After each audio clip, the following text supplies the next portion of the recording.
Assalamualaikum warahmatullahi wabarakatuh. Alhamdulillah wa syukru ala ni'amillah.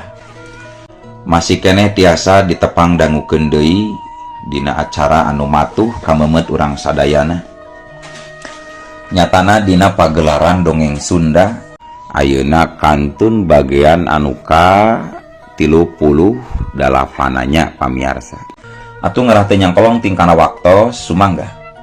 Ayeuna mah urang lajengkeun deui dina waktu anu ngan ukur sakedeung Jang Aris geus nepi deui kaburuan imahna Lurah Asep.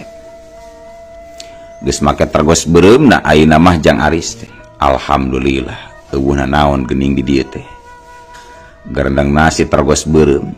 Kituna teh ari panonna mah neuteub kana palebah jandela kamaran yang Yasmin. Cuela ceuleng kalayang, celek. Ku jalan neuleukeun dua keundeungna kana lemah. Badan Jang Aris ngalayang siga nu hampang pisan. Sarta antuk nama nincakeun sukuna dina dahan hiji tangkal. Anu aya di sisieun eta lembur. Panon Jang Aris gular-giler nitenan kayaan di sabudeun imah Lurah Asep. Teu lila antarana katembong harita hiji jirim anu jujurelatan sarta beuki lila beuki ngadeuketan ka imah Lurah Asep.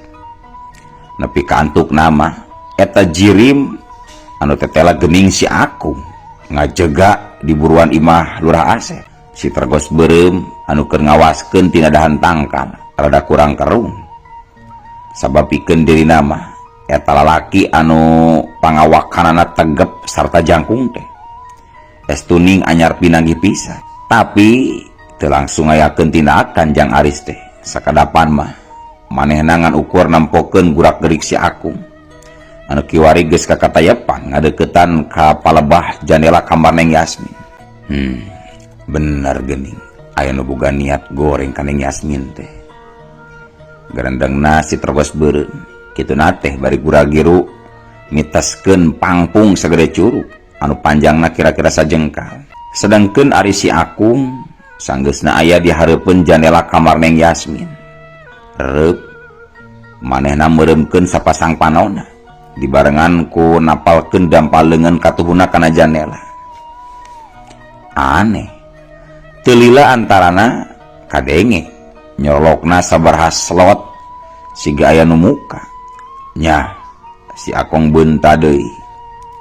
Nyeh langsung seuri reket geus kitu mah kalayan siga nu ati-ati pisan si Akung mukakeun eta jandela. Di jero eta kamar katembong Neng Yasmin keur ngagebra-tibra ngabeuhai nang karak bengkak.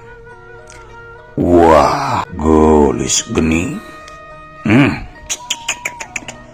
Kudu diasan heula ieu mah euy. Lebar ari langsung di podaran mah.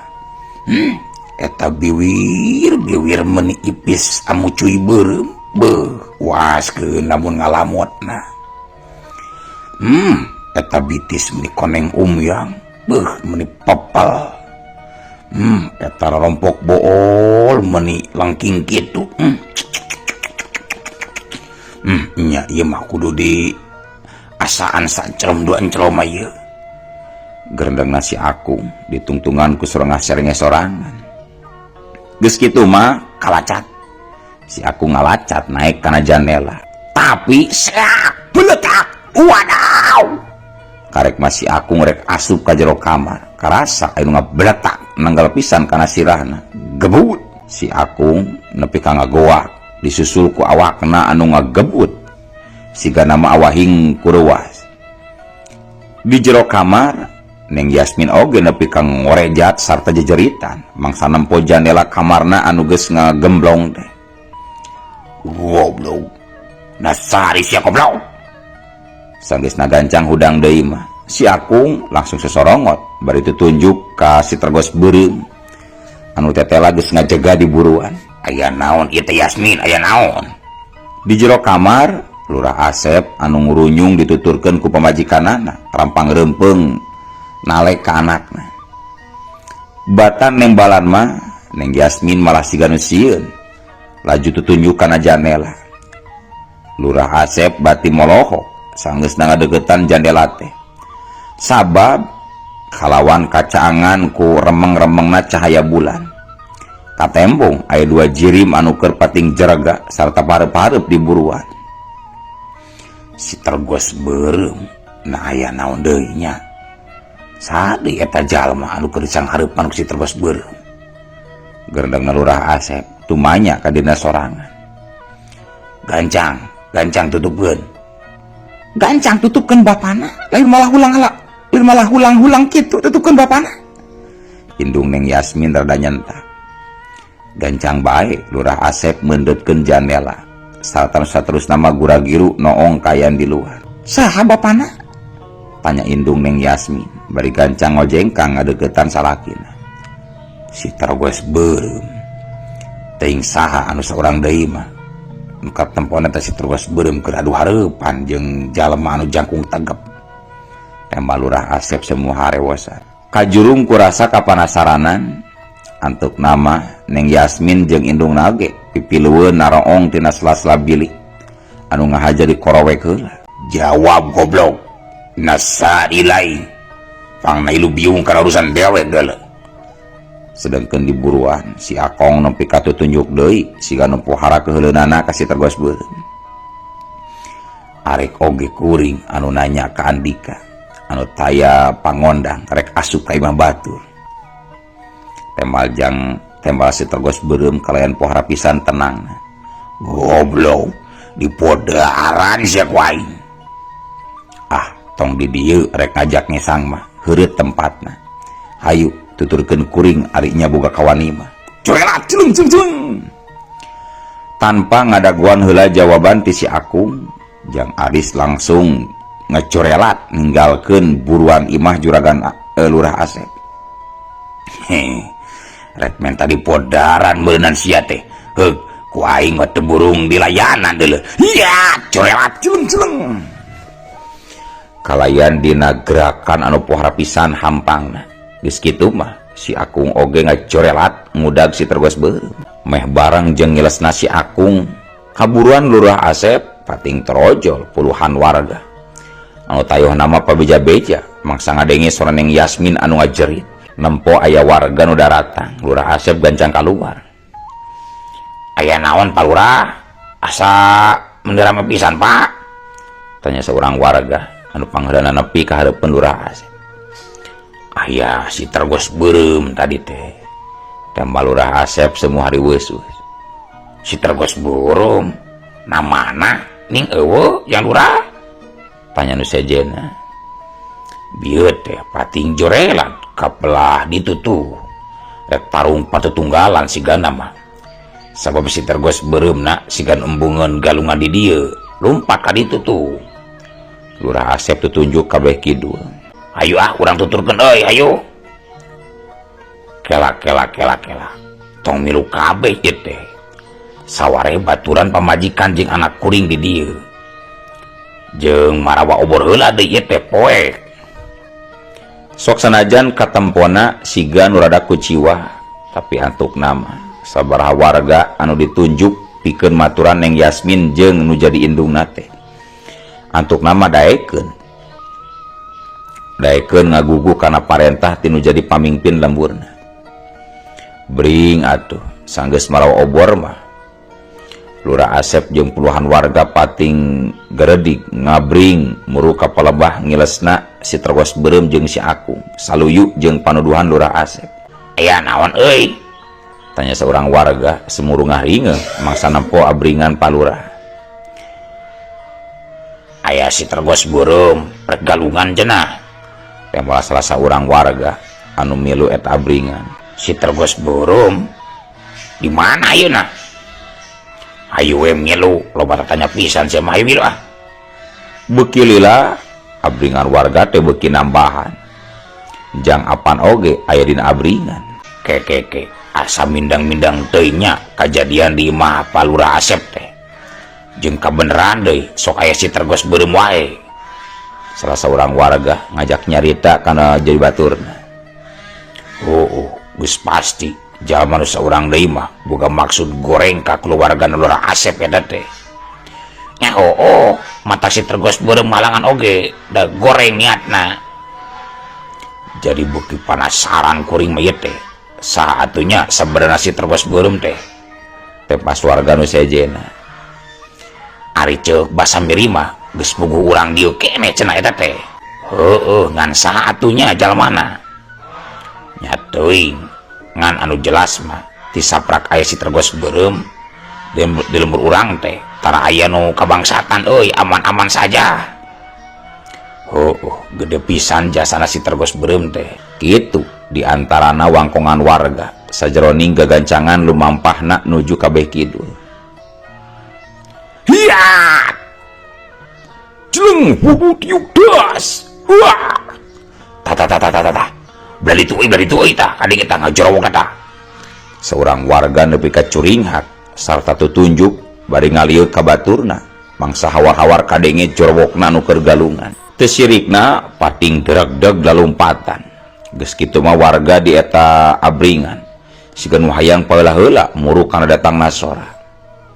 Lurah Asep jeung anu geus karolot nama nepi haheo meh-mehan beakeun ambekan awahing ku capek lumpatan sanepina ka hiji palataran anu lumayan cukup negla. Lurah Asep jeung nu sejena meh bareng ngarereunkeun lengkahna mangsa nampa si tergos berem anu keur hut-het yang hareupan si Akung di eta patempatan. Kayaan di eta palataran jadi caang ku cahaya obor sok sanajan pating torojol puluhan warga anu keur galungan mah seutik oge siga anu teu ngarasa kaganggu komo narajang di si Akung mah malah beuki mangprang siga nu hayang nembongkeun kamampuhan jeung pangartina. Lihat sauku kieu si Akung anu keur dina kayaan satengah dongko pereup katuhuna nyuruh korek ngajul gado si tergos berem cuali jeleng si tergos berem kapaksa kudu salto sabaraha jumpalikan pikeun nyingkahan panarajang lawan sarta antuk nama ajeg pancuh kalayan sabaraha depa jarakna tinu jadi lawan. Hehe lumayan oge geuning kabegug sia teh beje. Sikap si Akung siga nu nganggap enteng kana kemampuan lawan. Saha anu geus nitah nyelakakeun Neng Yasmin teh sabab kuring mah yakin pisan ari sabenerna mah maneh teh urusan pribadi jeung keluarga eta ngan ukur dititah ku batur wungkul. Tanya Jang Aris kalian sorana nu semu ngosom siga aya nu keur diheum-heum siga nama alatan embungan kanyahoan sora aslina ku jalma rea. Syukur ari sia geus nyaho kana tujuan aing mah tapi perkara anu nitahna mah ku aing moal dibejakeun deuleu ngan anu jelas mah sia oge kudu modal sabab geus kumaha wani ngalangan paniatan dewek deuleu.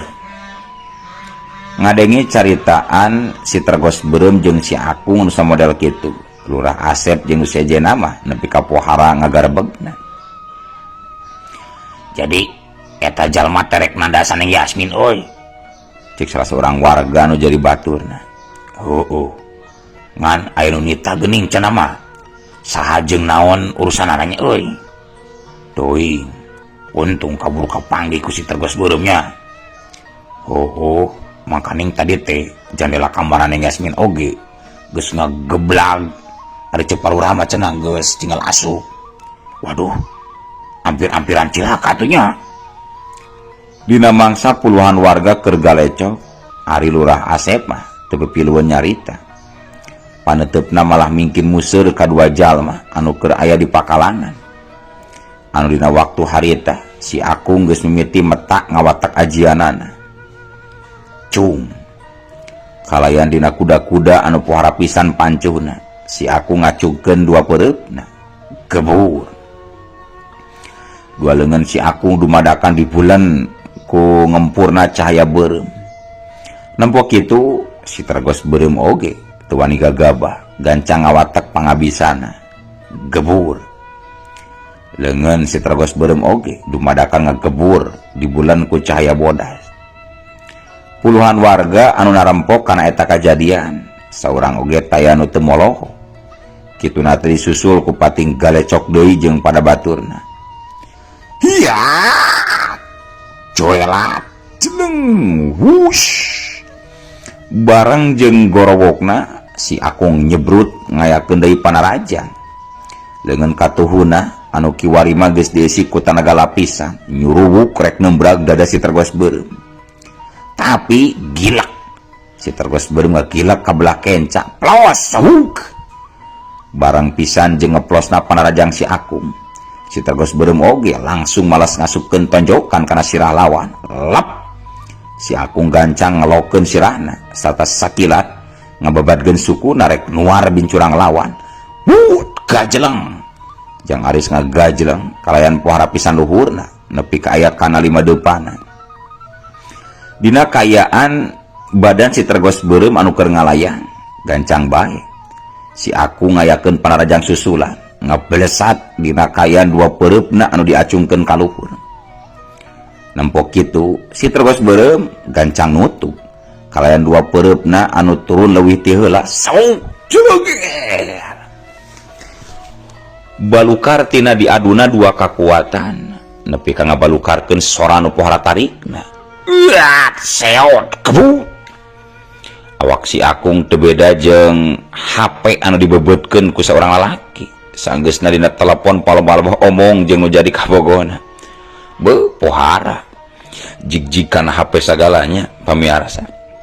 Da barina oge ari HP mah teu ngagedebut disadananya.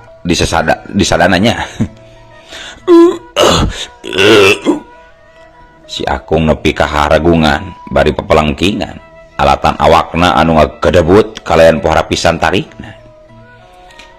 Ari si tergos beureum sanggeusna diadu kakuatan teh gancang bae jujuralitan di awang-awang sarta antuk nama celek napakeun deui sukuna kana lemah. Horse hidup tergos beureum. Dup labok sia modar sia koplok. Dup hidup. Nampok itu puluhan warga nepi ka sarurak siga nu pohara pisan barungana. Ting sadar ting henteu Lurah Asep oge nepi ka pipileueun ajrag-ajragan. Ari Jang Aris sanggeus nutup deui tanaga lapisanna nama ngadon ngajega neuteup si Akung anu keur haragungan. Kalaya dina sela-sela bibirna ngalai getih anu lelambaran geus bisa kataguh. Tina balukar diaduna kakuatan oge. Yen kakuatan si tergos beureum sabaraha lapis aya di saluhureun kakuatan si Akung. Teu lila antarana sok sanajan bari jeung dina kayaan pupuringisan. Si Akung nguniang hudang maksakeun. Jarig jeug. Panggieung. Jarig jeug, bro. Tapi geus teu kuateun pikeun nangtung-nangtung acan sigana mah. Si Akung malah nambro deui bari teu eureun haragungan. Kojengkang, Jang Aris ngojengkang ngadeuketan si Akung. Lurah Asep jeung puluhan warga mah ngan ukur narempokeun henteu langsung nyamperkeun. Tayohna mah sieun lumangsungna eta galungan tacan lekasan. Kuring nanya sakali deui. Saha nu geus nitah Andika? Si tergos beureum neuteub seukeut ka si Akung anu masih keneh haragungan. Ampun. Ampun. Lain ampun-ampunan. Saha nu geus nitah Andika?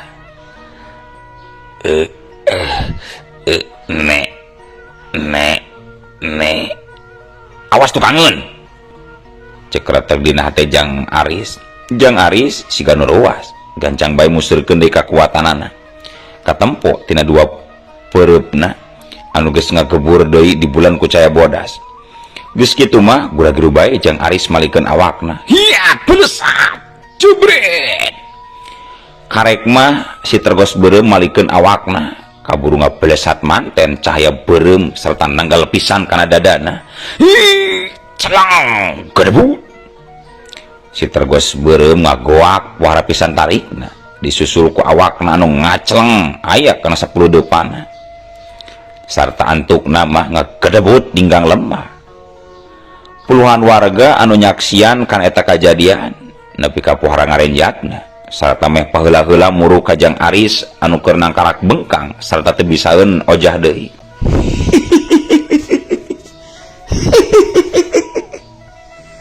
Tina palebah dapuran tangkal cau katembung beleg-belegna hiji dedagan awewe anu keur lenggakan seuri siga anu ngeunah pisan. Teu sidik ari beungeut nama da bebuhan rada jauh tina cahaya obor anu dibawa ku warga. Jaba cahaya bulan oge kahalangan ku hieumna daun cau. Lurah Asep jeung puluhan warga bati pating polohok bae nareuteub eta dedegan. Waduh, geuning Jang Aris ieu teh. Seorang warga anu ngalaan tergosna Jang Aris nepi ka pohara ngagebegna. Sanggeusna nganyahwankeun yen teh lah geuning si tergos beureum teh taya lian ti Jang Aris urang lemburna sorangan. Ris. Jang apa seseledak kalayan paroman nu pinuh ku kamelang. Boh Lurah Asep pan kitu deui jeung puluhan warga nu sejena nepi ka barengong neuteuk beungeut Jang Aris. Anu harita geus ngajoprak teu walakaya. Lain Lurah Asep jeung puluhan warga wungkul anu kitu teh. Dalah dedegan awewe nu harita masih kene ngajega deukeut dapuran tangkal cau oge. Katembongna siga nu ruas pisan mangsa nganyawankeun yen si tergos beureum taya lian ti Jang Aris teh. Buri nyai belesat.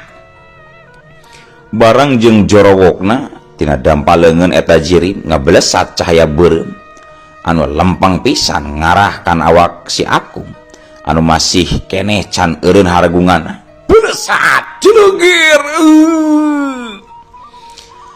Teu sempet ngaguak-guak acan, awak si Akung langsung hancur sapada harita.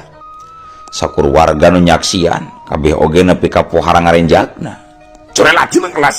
Geus kitu mah gura-giru bae eta jirim awet teh ngacorelat ninggalkeun eta patempatan. Sarta antukna mah ngilas siga nu diteureuy ku remeng-remengna kayan peuting dina mangsa harita. Sedangkeun badan si Akung nepi ka hancur burak-rakan katembrag ku kakuatan eta awewe. Tapi dina kayaan keur kitu ujug-ujug euleuh waktos nah kabujeng seep keun atunya ieu dongeng teh urang cekapkeun we dugi ka dieu insyaallah enjing pageto baris dilajengkeun deui.